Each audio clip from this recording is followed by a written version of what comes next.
Assembly budget సమావేశాలు కాసేపట్లో ప్రారంభం కానున్నాయి. బడ్జెట్ పద్దులపై రెండో రోజు చర్చ జరగనుంది. పద్దులపై చర్చ సందర్భంగా ప్రశ్నోత్తరాల సమయం రద్దు చేశారు. ఇవాళ సభ ముందుకు స్కిల్ యూనివర్సిటీ బిల్లు రానుంది.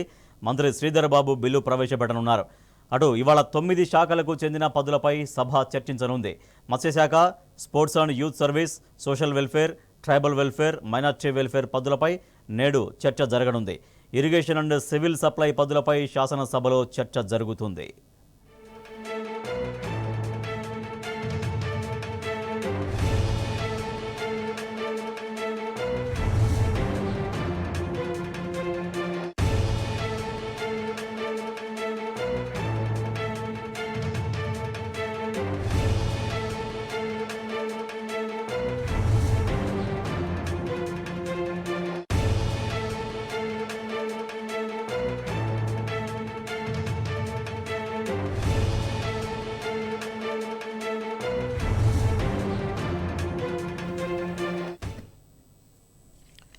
రైట్, ఇవాళ అసెంబ్లీ ముందుకు స్కిల్ యూనివర్సిటీ బిల్లు రాబోతుంది. దాంతోపాటుగా ఇరిగేషన్ సహా 19 బడ్జెట్ పద్దులపైన శాసనసభ చర్చించబోతోంది. మా ప్రతినిధి లివిల్ రెడ్డి మనకు మరింత సమాచారం అందిస్తారు. లివిల్, బడ్జెట్ పద్దులపై ఇవాళ శాసనసభలో ఎటువంటి చర్చ జరగబోతుంది? బిజినెస్ ఏం ఖరారైంది? మూడవ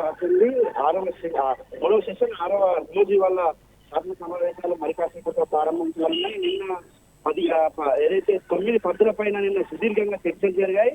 ఆ ప్రధాన ప్రతిపక్ష పార్టీగా బీఆర్ఎస్ పార్టీ అనేక అంశాలను లేవనెత్తింది. రాష్ట్ర ప్రజానికానికి కాంగ్రెస్ పార్టీ అధికారం రాకముందుకు ఇచ్చిన హామీలు అన్నింటిపైన కూడా నిన్న ప్రభుత్వంగా కాంగ్రెస్ ప్రభుత్వాన్ని నిలదీసింది బీఆర్ఎస్ పార్టీ.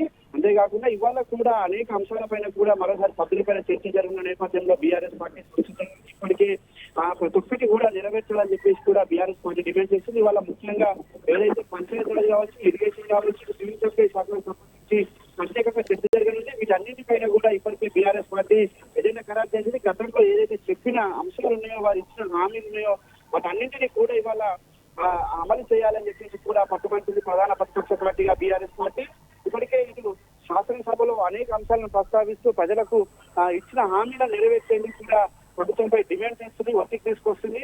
అయితే ఇవాళ ప్రధానంగా పంచాయతీరాజ్ సంబంధించి ఇప్పటికే కేంద్ర ప్రభుత్వం ఇచ్చిన నిధులు ఇప్పటికే విడుదల చేయకపోవడంతో, మ్యాచింగ్ గ్రాంట్స్ ఏవైతే ఉంటాయో అవన్నీ కూడా విడుదల చేయకపోవడంతో చాలా గ్రామాల్లో కూడా ఏదైతే పాలన పడికేసింది. ఇటు పారిశుద్ధ్యం అంతా కూడా ఎక్కడికక్కడ నిలిచిపోయింది. ఇటు కనీసం వారికి జీతాలు ఇవ్వలేని పరిస్థితులు ఇవాళ రాష్ట్ర గ్రామ పంచాయతీలు ఉన్నాయంటే ఖచ్చితంగా అది ఇవాళ ఈ నేపథ్యంలో ఇప్పటికైనా ఏదైతే ఈ పంచాయతీలకు సంబంధించిన పైన కూడా ప్రత్యేకంగా చర్చించనున్నారు. అటు ఇరిగేషన్ సంబంధించి కూడా ఇప్పటికీ మేడిగడ్డ దగ్గర దాదాపు 10 లక్షల క్యూసెక్ల వరకు కూడా వరద వెళ్ళింది. ఆ వరదంతా కూడా ఎత్తిపోయాలని చెప్పేసి కూడా బీఆర్ఎస్ పార్టీ పోరాటం చేసింది. మరోసారి కూడా మేడిగడ్డ దగ్గర ఏదైతే వాటర్ ఫ్లో ఇంట్లో ఎక్కువగా ఉంది, అక్కడ నుంచి ఇటు అనంత సాగర్ నుంచి రంగనాయక సాగర్ నుంచి కొండపోచమ్మ, మల్లన్న సాగర్ తో పాటు అన్నపూర్ణ సాగర్లకు వెంటనే నీటి విడుదల చేయాలని చెప్పేసి కూడా ఇరిగేషన్ ప్రాజెక్టు సంబంధించిన పద్దు పైన చర్చ జరగనుంది.